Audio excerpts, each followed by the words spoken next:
you've been here for a while, but it's your first year as a position coach. What has the transition been like for you, and just what have you seen out of your guys in the spring? It's been great. It really has. It's been you're right. I've been here for a while. I've played here, and being a part of this place is really the fabric of who I am. But it's been great. Back working with the defensive line, working with Coach Farrell, working with Coach Camp. It's been really good. Kind of a mix of new transfers and some guys who with returning experience. I guess kind of how do you feel about the depth of the unit and kind of what this potential can do for this position group? I feel really good. There's a good blend of older guys. There's a good blend of younger guys. There's guys that are just starting to take off. You really got a good blend of old and young and really talented guys. And I think some guys that are really becoming men out there. Some guys that have been in the program for a while and are a testament of Jay Butler and the strength staff, and you just see the development that they're going through right now, and it's cool to watch. With Daryl and Doug bringing them in out of the transfer portal, what did you see with each of those guys that made them good additions to the team? Well, first, I mean, they're great. They're just great people, number one, and I think being guys that are from around here, Doug being from South Jersey, Paulsboro, and Daryl being from Philadelphia, it's not a total change, but in terms of fitting in with the culture and the program, it's been really good. I mean, I think they're going to really help us too. They do some really good things, and I think first and foremost, so they fit in with all the guys really well. And sometimes you wonder if that doesn't work or not. But both of them have done a great job. Looking at your coaching resume, a lot of time spent on the defensive line, then linebackers. Does that give you a unique perspective or a different perspective on how this role with the defensive tackles? Sure. Yeah, I mean, I love coaching the defensive line. I'm playing the position, and then obviously moving back, the previous years, it's been good seeing it from perspective. But I think anytime, you can relate to the players in an exact position, saying, hey, I remember this day, and especially here, there's some things that we do here that, in terms of, weight, winter conditioning or in the weight room or you're going through something hard, you can relate to them in a way that's allows you to get to another level, which is really good. Sort of piggybacking off that, you're one of several former Scarlet Knights on the staff in some form or another. How does that influence your coaching and maybe your relationship with the guys? I mean, it's who we are. Essentially, it's funny. When I was younger in the coaching roles, I remember hearing myself use some of Coach Ciano's sayings and be like, "Oh my God, that's what he's talking about." But it's who I am. It's how I'm. Those are my core values. That's what I believe. That's why it's so easy to, and why I love working here. And I think again, you can relate to the players in a way, saying, "Hey, I remember those days. I was in your shoes."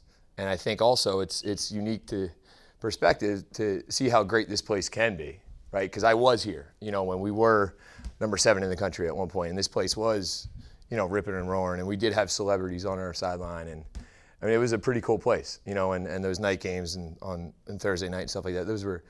That's a special place, and this place can get there, and we're doing it the right way. We're doing it the same way that we did it, with a little bit, obviously, being at different times and stuff like that. But we're definitely doing it the same way with the same core values.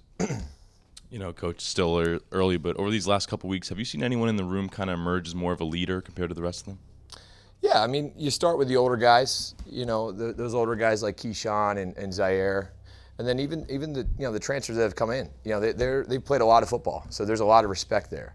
I think the younger guys too. Not just because you're an older guy doesn't mean you have to be a leader. Or that doesn't automatically designate you as a leader. Meaning the young guys don't lead themselves either. I think we have a really good core group of young guys. And some of those guys like Braxton and Jion and Raiden and Kanan and those guys are a good core group. And in order to be a good leader, you got to be a good follower first, right? And those guys are good followers in a sense that they're gonna follow the guys that are doing it right and have been in the program and done it correctly for a while. With Zaire, he's kind of worked his way up, but getting a bigger role year by year. What do you see as the next step for him? I think Zaire has had tremendous amount of improvement this spring in essentially because he's really grown into a grown man. When I was talking about grown men earlier, like that's who that's the first guy I think of. I can remember him in 2020. I was here, in 2020, 21 when he was coming off of COVID, and it was a totally different world. Just a kid up in Irvington, and you know, he's really got a look about him, an aura about him right now. I think he's going to have a, you know, really handle himself well, and we're really excited about him. I think he's got, you know, a tremendous amount of potential, and I think he's, you know, really about to take off.